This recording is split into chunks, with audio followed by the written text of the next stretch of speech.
What is going on, Cultivate family? I hope you are having a wonderful week so far, wherever it is that you're listening to this from. Would you believe this podcast has listeners from over 30 different countries? I can't believe it. So if you are one of them, thank you so much.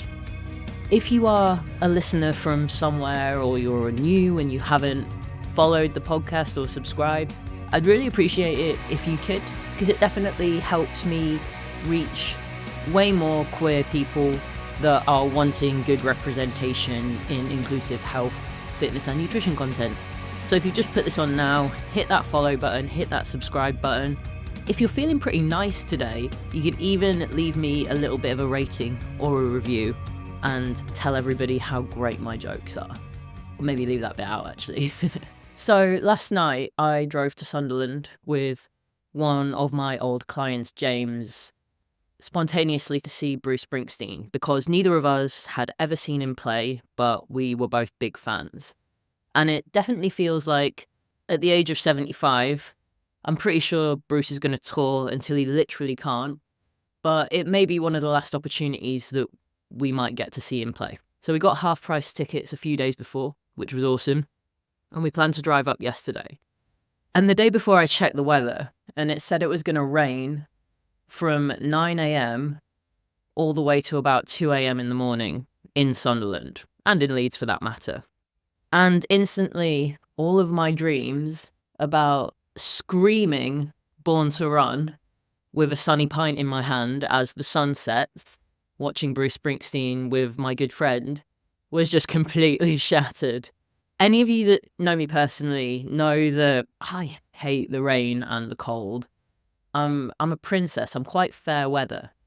I'm that person that will do the bulk of my runs inside on a treadmill in winter because, yeah, that is me. Fair weather princess.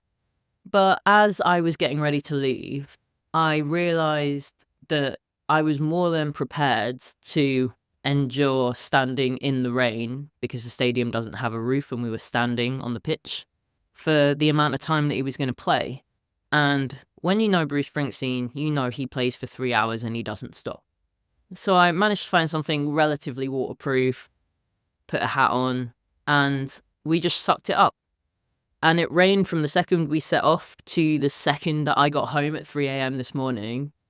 And we walked out onto the pitch in Sunderland to watch Bruce at about 7 p.m. after walking about 40 minutes from where we parked. So we were already drenched.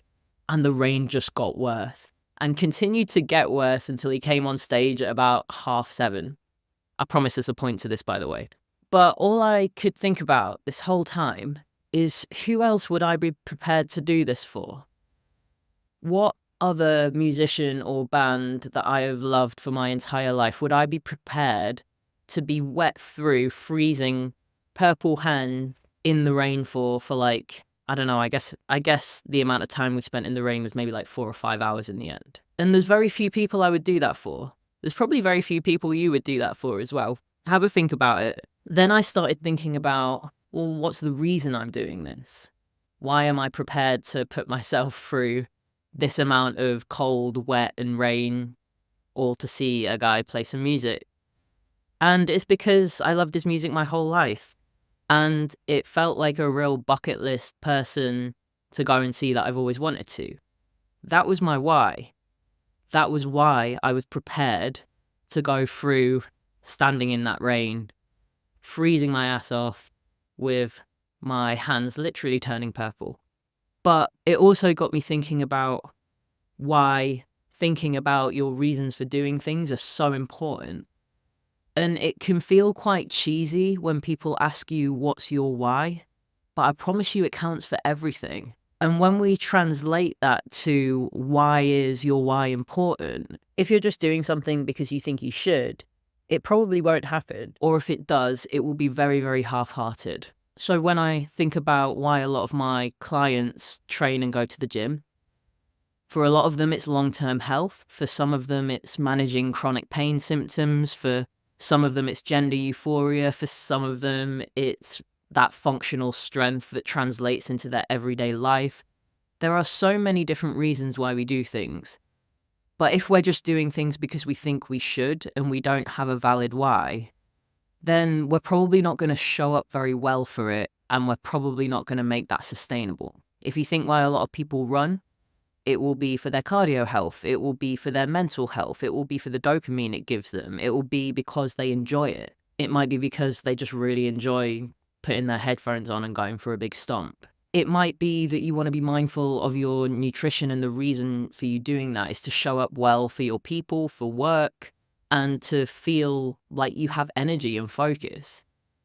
A lot of us choose to transition or pursue gender affirming surgery to feel at home in our body and like our body is ours. What are your whys for doing what you do and moving through the world the way that you do? When I think about the amount of time that I've been a coach for, and I think, why have I continued to be in bands and make music and tour?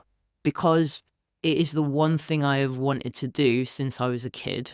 It has taken me all over the world. It continues to do that. And the feeling of being in a band and playing music on a stage, that's the why for me. When I think about why I train and go to the gym, it's an escape. It gives me gender euphoria. It makes me feel strong. It makes me resilient. It helps me manage ADHD symptoms. There's so many benefits, and I think about them all the time. So on the days where I wake up and I don't want to go to the gym, or on the days where I wake up in a really shitty hotel with ants crawling across the wall and I have to drive 3 hours to play a show that's maybe only sold 20 tickets, that's when you remind yourself what your why is. Now, I think it's really important that we actually think about our whys and write them down. So ask yourself now, what are your whys for your health and fitness journey? What are your whys for your fitness goals, for how you want your relationship with food and body image to be? Think about what they are and write them down, even if it's just in a note in your phone. Because there's going to be a day where you might need to look at them. Or there's going to be a day or many days where you struggle. And that's the point where you want to get them out and look at them. Now, this week I've had lots of chats with one of my clients who used to smash morning workouts quite frequently, had a little bit of time off because they weren't feeling great, and then they've come back and they found it really hard to get back into that morning routine, going to the gym super early. And to begin with, we made sure we were ticking off the boxes, getting enough sleep, preparing the night before. And eventually, when we knew all those things were taken care of, they were still finding it hard. And that's valid, it is hard. What we found was that they were getting out of bed, they were turning their alarm off, but then after they got out of bed, they just got straight back in. And what we decided to do was use a couple of prompts.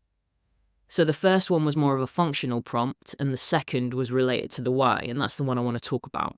I use post-it notes quite a lot with my clients to help them prompt things, especially with things like food relationship.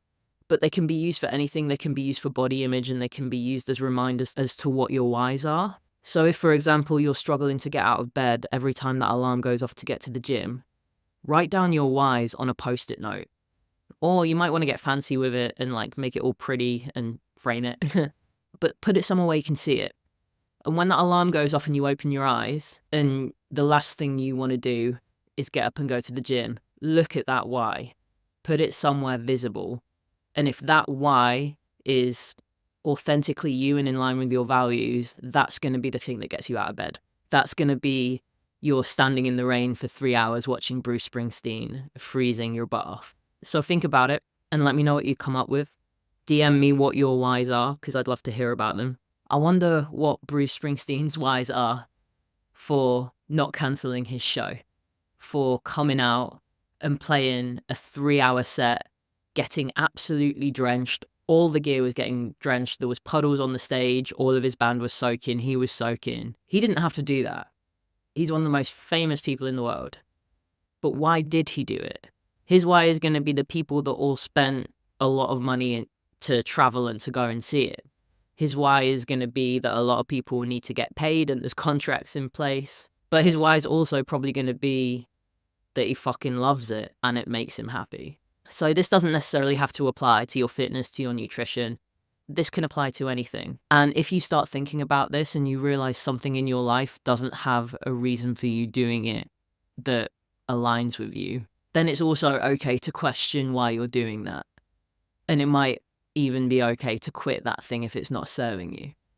So write down your whys, people. I promise you, it sounds a bit cheesy, but it might even just take you 5 or 10 minutes of thinking about it, and it could just completely change your life. I'm going to leave you there for the week because I have to catch a flight to Ireland to go to a big Catholic wedding with my partner, and I'm going to try my best not to just burst into flames as soon as I get there.